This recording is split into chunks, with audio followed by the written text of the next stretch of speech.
Greetings of peace. Assalamu alaikum. Justin, how are you? All right. You actually, not too long ago, a few years ago, you actually accepted Islam? Yes. Say about 2 years ago, I took my shahada. Why? What made you make that decision? Just growing up in a non-religious home, a lot of things that have you question, like why is like life itself, you know, when you go through your doubts and droughts and you know, you want to look for something to bring you up, and why not look for the answer Most High, Allah. So religion caught my eye, you know, to find answers, and what led me to become Muslim. Mm-hmm. So yeah. What were you doing before Islam? What were you involved in? You don't have to go into the details. I mean, did you feel just spiritually empty? How did you feel? What was the feeling that you felt before as compared to now? Basically, like how you said, it's spiritually empty. Lack of guidance. That's what Islam has done for me so far, is guiding me the right way. It makes your troubles come easier, makes answers come easier, and it does uplift your energy. You know, basically I said uplifts your energy to a higher level where you feel more confident, and that's it. So, yeah. Justin, when you see yourself now, and how long's it been since you accepted Islam? How long? It's been 2 years. So you're pretty much like a baby now. So yeah. Everything is new for you. When you have certain individuals, and many people have many prejudices towards Islam because they feel it's the other. They don't know it. They don't understand it. But usually, what I tell people, when you do get to know it, if you remove these prejudices, you'll see that this is something that connects with the heart. It's something that is from the Creator. It makes sense. Just give it the time of day. You gave it the time of day, that's why you're here. But when someone throws at you, and has this happened? Like, you say, I'm Muslim. Oh, what are you, a radical? Now you're one of them. You're a terrorist. Right. Well, what do you say? Well, Islam is pure. So when they come out with stuff like that, you know, the basis of Islam teaches you, first of all, is patience. So I have many people come out with them slanders and stuff like that, and I just ask them to open the book, read it, and you'll find answers yourself about how you look, how they view it, terrorists to false believing. The book speaks for it all. So when you start to open the book and read it, I feel like just open the book itself, as you begin reading, you get a source of energy coming to you. You know, it speaks truth right away from the beginning to end. So that's why I would tell them, just open the book and self-educate. Yeah, this is really important. I like what you said. You said it teaches patience. Yeah. Because there are even some Muslims, you know, they'll come into Islam and they'll be really ecstatic and happy, but they're not seeking knowledge. And then they do something opposite of Islam. They go and misrepresent Islam because Islam says have patience.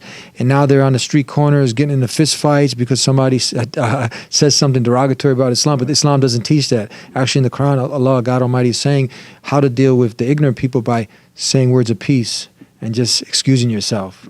And you said patience. This is key, huh?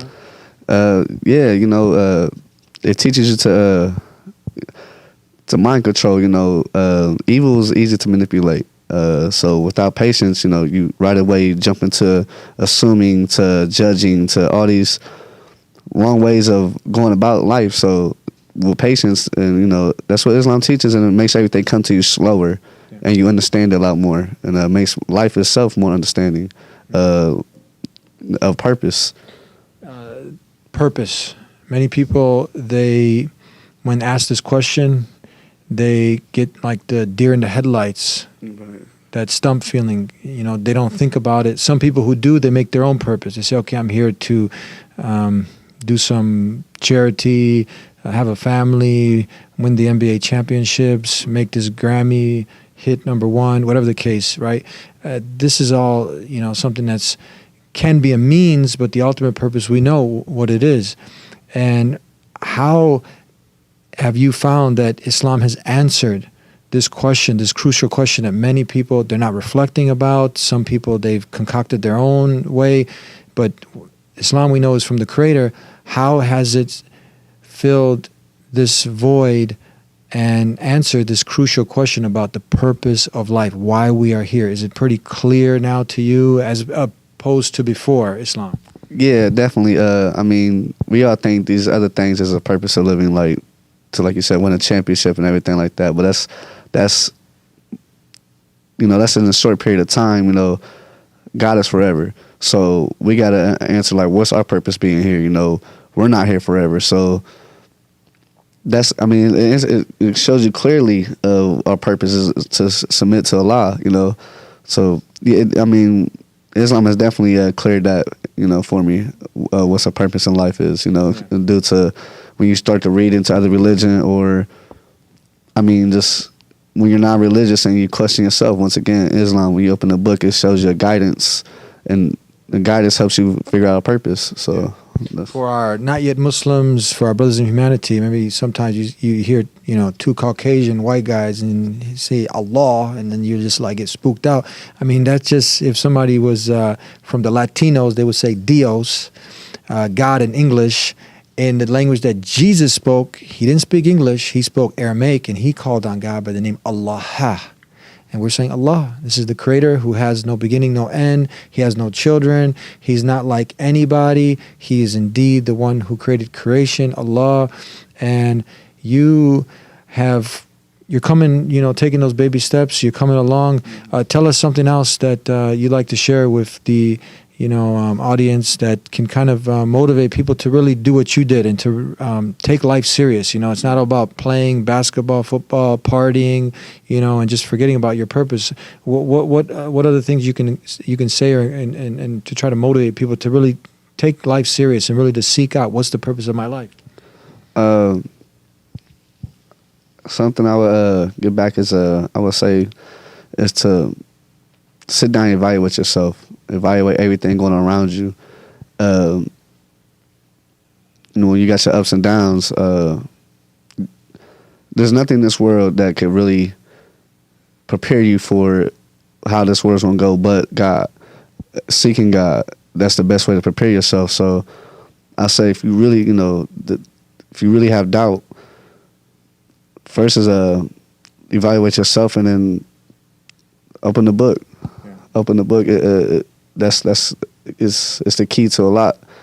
You never stop learning God. You never stop learning. So it's the want. So if you want in life to live for a purpose, is search for it. So open to all religion, read all, and self-educating, and you will see when you open that book, the Quran, you'll right away start finding answers. I like that, because many people who've come into Islam, they've read the Bible, they've looked into Buddhism, to Confucianism, to all the world religions. I did the same thing. I wanted to make sure if I'm going to practice Islam, it can't be a religion organized by man or men. It has to be from the Creator. Right. I'll open up a world religions book, and you can see from the face from this doesn't make sense. This doesn't connect with the heart. Man, this is something that's just way out there. But like you said, Islam makes sense. It makes sense. Worship the Creator, not the creation. It's laid out how we need to live our lives from A to Z. And Justin, I really enjoy talking to people who have made this very important decision. Tell me that, do you feel what you've done now, and compared to how you were living before, do you feel you're becoming a better human being? Do you feel that you've grown spiritually with your connection with God? Definitely. Before I become Muslim, I think everybody, even people who's disbelievers, you always feel emptiness. So have I changed? It's definitely changed me as a better person. I always keep on patience, because life, people don't keep up that enough. They rush it and everything. So it's definitely changed me into a better person. It humbled me, made me more wiser. Even at my young age, age is just a number. Wisdom and being humble, is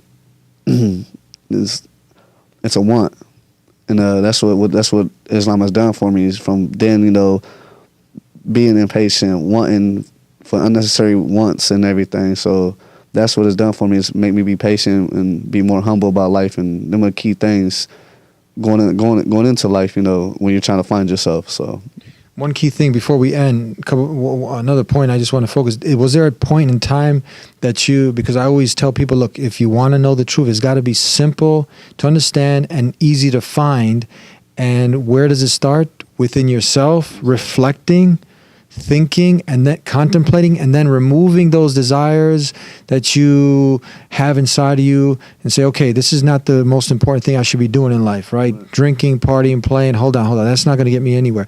And then doing something real simple. Did you do this? Many people, they find that after they have asked the creator, the reality, the one who created creation, guide me. Have you did something, was there a point that you remember that you asked the creator alone to guide me, to show you the way?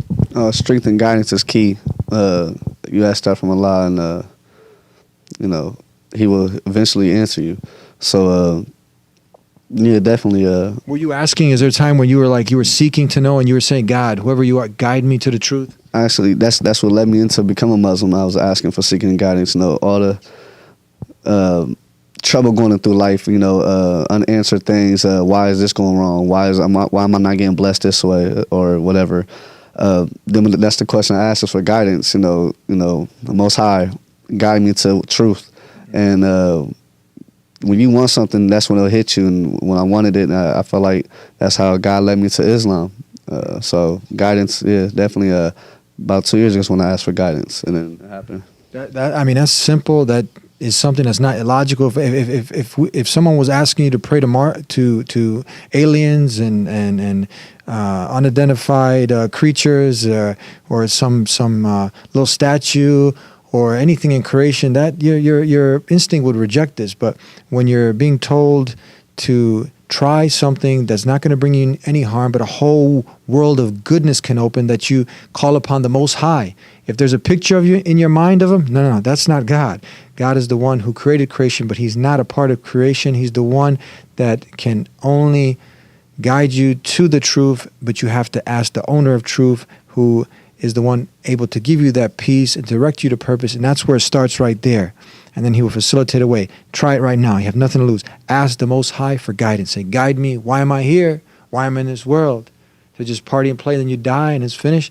Do what Justin did. Do what those sincere individuals who want to know the truth, ask the owner of truth. God Almighty, you don't even have to say his name. Say the one who created me. Guide me, guide me, guide me.